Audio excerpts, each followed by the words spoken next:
Hey, today I'm going to talk a little bit about these images that are on rip charts and these other websites that are out there, fish tracks.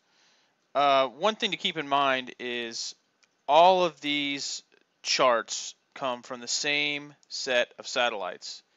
All these satellites have been put up over the last 40 years, and every single one of these websites that are publishing information are publishing data from the exact same data sets. It's all coming from NOAA or NASA, one of the satellites, and they're just displaying it in the way that they think their customers are going to like. So keep that in mind. It's all the same data.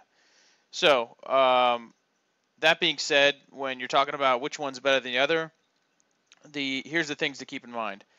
First of all, you want to look for the one that has the information uploaded and posted uh, as time sensitive as possible. Now, this particular website I don't pay for, so I can only get up to 3-4.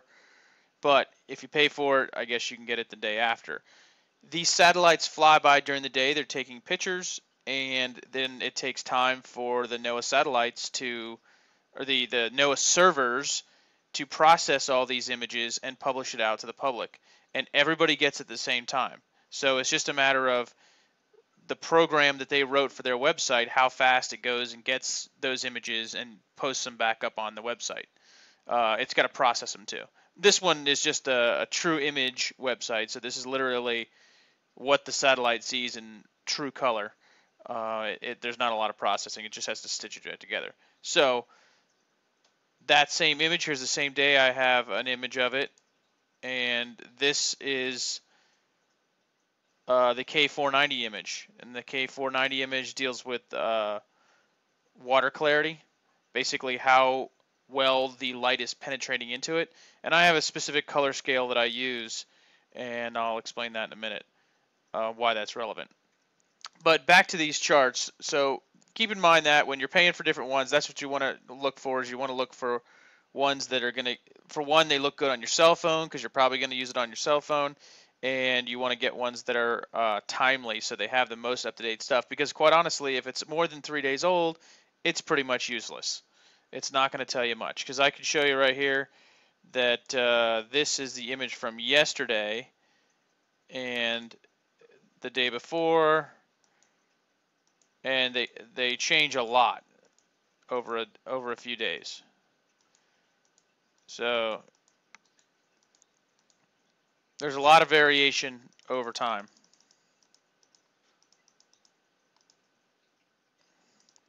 Now, back to how these are made. So here's another one. This is another satellite that just shows how some of this dirty water is coming up from the south. Then, like, you can get all this stuff. All of these images are readily available online, but you have to have the knowledge to process them, and nobody's going to do that unless you're a computer guy. Also, there's some websites out there that talk about these rips, anatomy of a rip, and that's kind of what these different services are pushing. Is they're pushing to try and help you find out where these little variations are, where there might be good fishing. So I can't explain that. I don't do a ton of deep sea fishing. I go down and I shoot my fish, but I specifically need the information about the water clarity. So that's why I produce this image, because it relates to water clarity.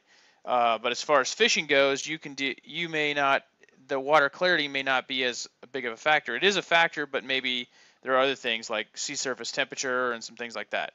So that's something to know. Now keep in mind, sea surface temperature is just that. It's only what the temperature is on the surface. And I have images like this that are just like that, sea surface temperature, but it's only minimally helpful. It'll tell you kind of like where it might start to get warmer, but if you have a lot of wave action that's interacting with the air, the surface water can cool off dramatically compared to the temperature underneath the water. There are websites, however, that do give you some information that relates to that. I have one that I use. It's actually meant for Hawaii, but they have data from our area. It's called Voyager. And this one will give currents, and you can switch over if you want salinity and water temperature. It's free. It's some government website, basically, or some government-funded website. So here's water temperature. Here was the awesome part about this. It's not just telling you water temperature on the surface, it's telling you water temperature at depth. Now, granted, this is not a measurement. This is a computer model that is figuring this out. But the scientists have developed this model based on science. So it's as good as you're going to get. Now, it's very granular, or not very granular. It's these huge little blocks, but it gives you an idea, and you can change it by 10-meter chunks. So if you want to know what it is at the surface, you can change it at the surface, and if you want to know it down at 30 meters, which is close to 100 feet, 90 some feet, you can do that as well. So it's not quite as user-friendly as the other ones, but it does give you the high and low temperature.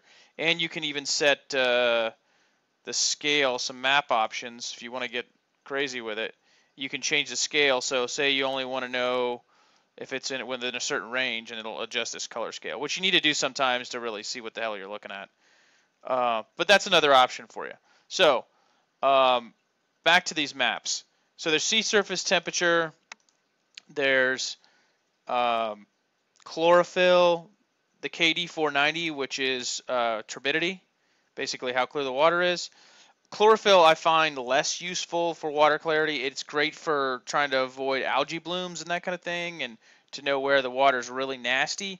But when you're talking about variations of clean water, the chlorophyll image is not as useful. So none of these websites that I've found are using the KD 490, and they probably will eventually start using it once they realize the value of it. There's just not a lot of research yet that shows the value of this map.